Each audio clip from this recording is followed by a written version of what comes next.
Hello everyone, welcome back to your own channel. So आज हम करने जा रहे हैं characteristic equation and eigen values.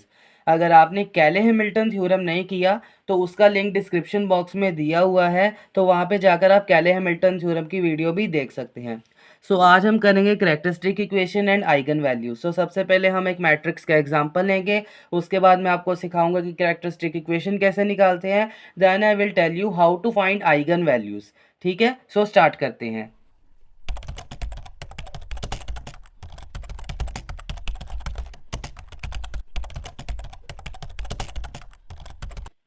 हमारे पास ये क्वेश्चन है, find the characteristic equation and eigen values of the matrix. ये हमें मैट्रिक्स दी हुई है।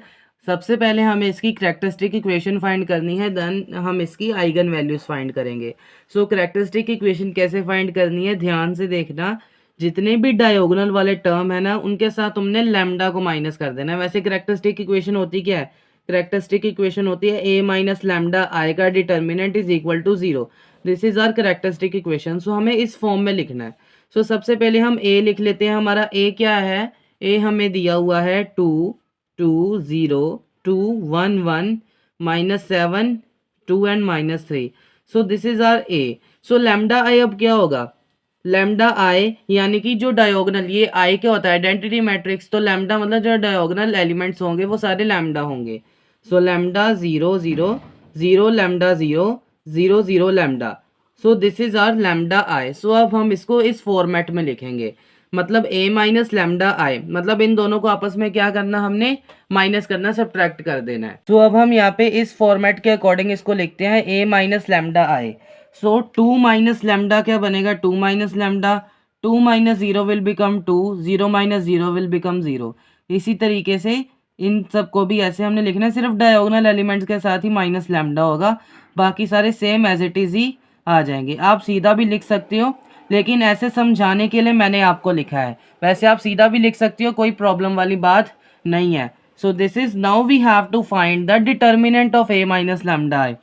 डिटर्मिनेंट फाइंड करेंगे ए माइनस लैम्डा आई का। This is our A minus lambda I. इसका हमने डिटर्मिनेंट फाइंड करना है। एक बार हम नोट डाउन कर लेते हैं कि हमारी जो है ए माइनस लैम्डा है क्या। It is 2 minus lambda 2 0 2 1 minus lambda 1 -7 2 -3 minus lambda. This is our characteristic equation and will be equal to 0। ठीक है। हम इसका डिटर्मिनेंट फाइंड करते हैं। डिटर्मिनेंट आपको पता है ना कि फर्स्ट सेकंड एंड थर्ड। ये जो फर्स्ट रो है, इसके first second and third elements को हमने साथ में रखकर 2 क्रॉस 2 के माइनस लेने हैं। देखिए कैसे करेंगे। सबसे पहले 2 माइनस लैम्डा लो यहाँ से, फर्स्ट रो को और फर्स्ट कॉलम को यहाँ से छुपाओ। ठीक है, तो बचता क्या हमारे पास? ये बचता है, तो इसको साथ में रखना है, इसके साथ मल्टीप्लाई करना है। जिसको तुम जिसके साथ मल्टीप्लाई करते हो उसी की रो और उसी के कॉलम को आपने हाइड कर लेना, और जो बचेगा उसके साथ क्रॉस ऐसे मल्टीप्लाई कर देना है। 1 minus lambda minus 3 minus lambda, this will become 1 minus lambda -3 minus lambda. इन दोनों का क्रॉस मल्टीप्लिकेशन हुआ, अब 1 इंटू 2, तो ये हो जाएगा 2, बीच में माइनस का साइन आएगा। ये पहला स्टेप हो गया यहाँ पे। अच्छा, अब देखो, जब आपने इस सेकंड एलिमेंट को लिखना है ना, फर्स्ट रो के सेकंड एलिमेंट को, तो आप माइनस का साइन लगाओगे। बाई चांस अगर यहाँ पे -2 होता तो वो प्लस का 2 बन जाता, माइनस माइनस प्लस, लेकिन यहाँ पे कुछ नहीं है, प्लस का साइन है तो वो माइनस ही रहेगा, -2। अच्छा, अब जोन सा एलिमेंट लिखा है उसकी रो छुपा लो और कॉलम छुपा लो। रो हाइड कर ली और कॉलम हाइड कर लिया, बचा क्या? ये वाला और ये वाला, तो इनको मल्टीप्लाई करो। 2 into -3 minus lambda -3 minus lambda 1 into -7। अब -7 है ना, तो +7 बन जाएगा, क्योंकि यहाँ पे भी देखो हमने -2 लिखा ना, 1 इंटू 2 -2। अब देखो 1 इंटू -7 है तो माइनस माइनस प्लस, तो यहाँ पे प्लस का 7 आ जाएगा। अच्छा, अब देखो प्लस प्लस 0 आएगा, लेकिन यहाँ पे अगर हम 0 वाले रो को छुपाते हैं और कॉलम को छुपाते हैं तो ये आएगा हमारे पास, लेकिन 0 के साथ मल्टीप्लाई होकर तो वो 0 ही बन जाएगा। लिखने की ज़रूरत नहीं है, बट तब भी हम इसको एक बार लिख लेते हैं। 2 into 2 4 and this will become +7 1 minus lambda, minus minus plus हो गया ना। ठीक है, 0 ही बन जाएगा, वैसे तो ये लिखने की नीड ही नहीं थी। 2 माइनस लैम्डा अंदर। अच्छा, अब इन दोनों को मल्टीप्लाई करते हैं, 1 into -3 -3, 1 into minus lambda minus lambda into -3 lambda plus 3 lambda minus lambda into minus lambda plus lambda square and minus का 2। अच्छा अब देखो यहाँ पे -2 बाहर ही रहेगा, अंदर सॉल्व कर लेते हैं। -2 into -3 -6 2 into minus lambda -2 lambda plus 7, ये तो ज़ीरो ही बन गई टर्म सारी। अच्छा अब आगे देखो यहाँ पे, अब हम ना इसको थोड़ा सॉल्व कर लेते हैं। Minus lambda plus 3 lambda will become plus 2 lambda, so lambda square सबसे पहले लिखो यहाँ पे, फिर प्लस 2 लैम्डा, फिर -3 and -2 will become -5। Now -6 plus 7 will become plus का 1 and this will become -2 lambda, so -2 lambda plus 1। तो यहाँ तक हमने सॉल्व कर लिया है। अब हम -2 लैम्डा 2 माइनस लैम्डा को इसके साथ मल्टीप्लाई कर देते हैं। सो 2 को पहले मल्टीप्लाई करो, 2 लैम्डा स्क्वायर प्लस 4 लैम्डा -10। अब इसको करो माइनस लैम्डा क्यूब, ये क्या आ जाएगा -2 लैम्डा स्क्वायर प्लस 5 लैम्डा। पहले 2 को मल्टीप्लाई किया फिर लैम्डा को मल्टीप्लाई कर दिया। ओके क्लियर है। -2 into -2 lambda will become plus का 4 लैम्डा एंड -2 इंटू प्लस का 1 विल बिकम माइनस का 2। ठीक है, ज़ीरो इक्वल कर दो इसको, क्योंकि ये ज़ीरो के इक्वल है तभी इक्वेशन बनेगी जब कोई ये इक्वालिटी का साइन होगा। ठीक है। अच्छा अब देखो क्यूब वाली टर्म्स एक साइड कर देते हैं, माइनस लैम्डा क्यूब स्क्वायर वाली एक साइड, कितनी है 2 टर्म्स है, ये बन जाएगा, कट ही जाएगा, कैंसिल ही हो जाएगा क्योंकि प्लस का और ये माइनस का है। अब हम अकेली लैम्डा वाली टर्म्स देखते हैं, 5 lambda 4 lambda and then 4 lambda. So 5 lambda plus 4 lambda will become 9 lambda and 9 lambda plus 4 lambda will become 14 lambda. This will become 14 lambda. Oh sorry 13 lambda. 13 lambda होगा ये।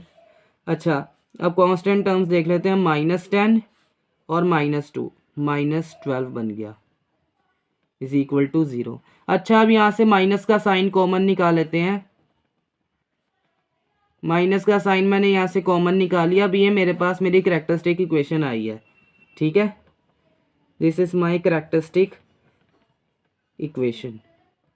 सो लेट मी चेक कि ये मेरी characteristic equation सही है कि नहीं। या this is absolutely correct, characteristic equation हमारी बिल्कुल सही आई है। यहाँ पे देखो ये बिल्कुल सही आई है करैक्टरिस्टिक इक्वेशन। अब हम आइगन वैल्यूज ढूंढेंगे। आइगन वैल्यूज क्या होती है? आइगन वैल्यूज होती हैं, हमें लैम्डा में इक्वेशन मिली है ना, सो लैम्डा की जो भी वैल्यूज होंगी, सॉल्व करके लैम्डा की जो भी वैल्यूज आएंगी वही हमारे आइगन वैल्यूज होंगी। So we got this equation, ये इक्वेशन हमें मिली थी। अब देखो हमने इस इक्वेशन को सॉल्व कैसे करना और लैम्डा की वैल्यूज कैसे फाइंड करनी है। सो सबसे पहले तुम देखो कि ये इक्वेशन जो है कौन सी डिग्री की है, 3rd डिग्री की इक्वेशन है। सो 3 वैल्यूज लैम्डा की आएंगी। सो हम एक वैल्यू हिडन ट्रायल मेथड से निकालेंगे और 2 वैल्यूज हम रिडक्शन मेथड से निकालेंगे। सो हिडन ट्रायल मेथड देखो कैसे करना है। हम हिडन ट्रायल मेथड में क्या करेंगे, लैम्डा की रैंडम वैल्यूज पुट करके देखेंगे। सो लैम्डा की रैंडम वैल्यूज पुट करते हैं। सबसे पहले लैम्डा 1 पुट करके देखते हैं। अगर ये इसको सेटिस्फाई करेगा तो हम मान लेंगे कि ये इसकी रूट है। सो लैम्डा को हमने 1 पुट किया।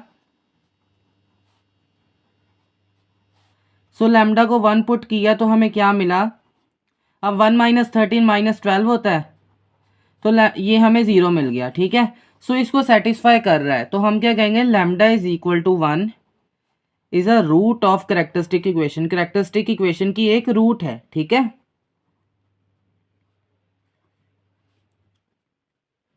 Lambda is equal to 1 is a root of characteristic equation. Characteristic equation की एक रूट है लैम्डा इज इक्वल टू 1।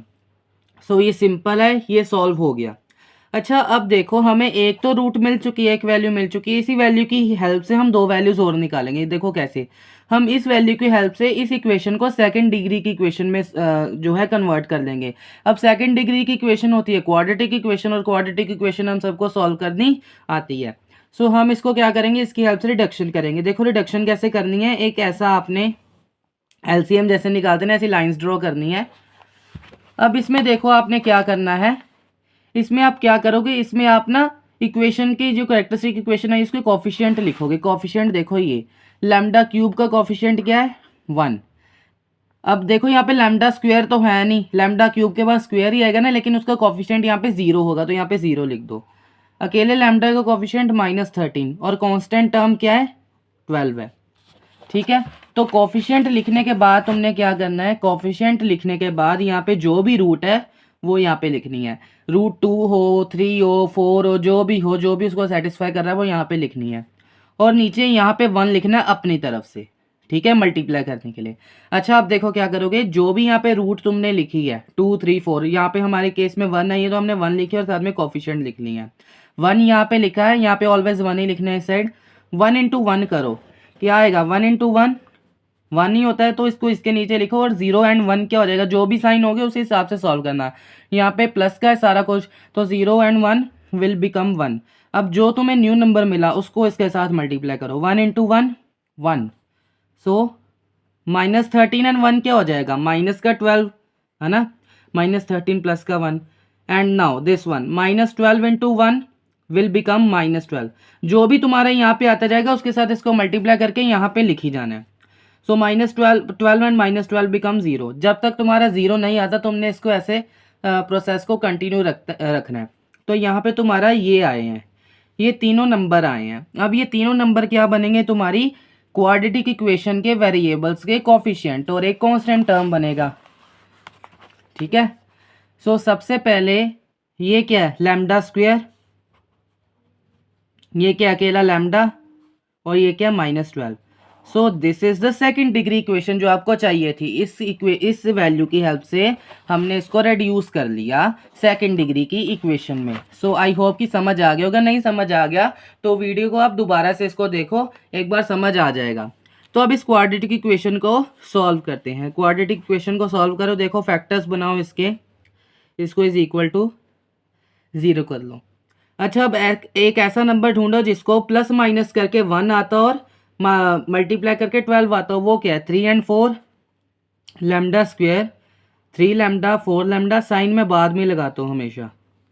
अच्छा, तो इसको हम कैसे लिखेंगे कि माइनस करके हमें प्लस मिले, प्लस का 1 मिले, ठीक है, तो वैसे लिखेंगे -3 लैम्डा प्लस 4, -3 प्लस 4 प्लस का 1 होगा, और -3 एंड प्लस का 4 को मल्टीप्लाई करेंगे -3 और प्लस के 4 को, तो वो -12 होगा, सिंपल है।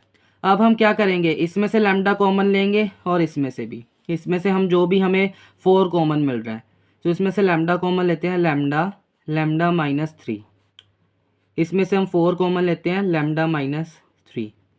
अच्छा, अब यहाँ से लैम्डा -3 को कॉमन निकाल लो, हमारे पास ये दोनों आ चुके हैं। तो यहाँ से हमारी एक वैल्यू आई है lambda is equal to 3 and another value आई है लैम्डा इज इक्वल टू -4। पहले वैल्यू आई थी लैम्डा इज इक्वल टू 1, ठीक है, सबसे पहली वैल्यू आई थी lambda is equal to 1। So यहाँ से हमें कितनी वैल्यूज मिल चुकी हैं, 3 values, lambda is equal to 1, lambda is equal to 3 and lambda is equal to -4। So our eigenvalues क्या है, आइगन वैल्यूज क्या है हमारी, so eigenvalues are 1, 3 and -4. So this way you can find eigen values with the help of characteristic equation. I hope कि आपको video अच्छी लगी होगी और सारा कंसेप्ट समझ आ गया होगा। नेक्स्ट वीडियो किस टॉपिक पर हो मुझे कमेंट बॉक्स में ज़रूर बताना। और एक बहुत ही इंपॉर्टेंट चीज़, ये जो टॉपिक है ये काफ़ी इंपॉर्टेंट है आपके यूनिवर्सिटी एग्जाम्स के लिए, फर्स्ट सेमेस्टर के फर्स्ट ईयर के एग्जाम्स के लिए काफ़ी इंपॉर्टेंट है मैथ्स की। सो BSc IT में भी इंपॉर्टेंट है और BCA क्लास में भी ये इंपॉर्टेंट होता है अप्लाइड मैथ्स में। सो वीडियो अच्छी लगी हो तो चैनल को सब्सक्राइब कर लेना और ज़्यादा से ज़्यादा इस वीडियो को शेयर कर देना, ताकि हमें भी मोटिवेशन मिलती रहे कि हम आपके लिए ऐसी वीडियोस और से और बना सके। Thank you.